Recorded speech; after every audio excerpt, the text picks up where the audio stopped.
Kamlesh Shah, advocate, Rajkot. પૂજ્ય જનકપુરી મહારાજ સાહેબ માટે કહેવું તો ઘણું દુષ્કર છે, કારણ કે એમના માટે લખી ન શકે એટલા એમની વાતો છે.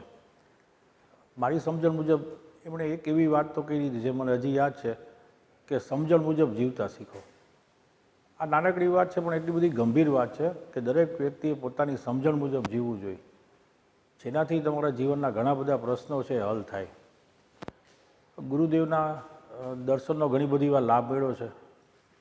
અમે જૈન શાળામાં જતા ત્યારે એમના માટે એવું કહેવાતું કે આગમનું જો કોઈ ગુજરાતી રૂપાંતર કર્યું તો એમાં સૌથી મોટું યોગદાન છે આપણા ગુરુદેવનો હતો. જૈન સમાજ જેના માટે ગૌરવ લઈ શકે, અને આવા સંતો એ અમારી મૂડી હતી.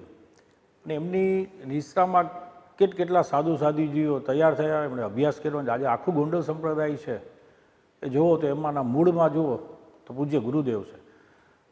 ગુરુદેવનો સાલસ સ્વભાવ અને એમની જે લાગણીઓ જોઈએ કોઈ પણ વ્યક્તિ માટેની તો અદ્ભુત હતી.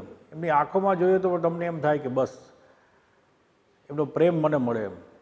આવા ગુરુદેવ માટે કાંઈક કહેવું એ ઘણી બધી મોટી વાત છે. મને આજે જે તક આપી એ બદલ આપ સર્વનો આભાર. પૂજ્ય જનકપુરી મહારાજ સાહેબને મારા સત વંદન. જય જિનેન્દ્ર.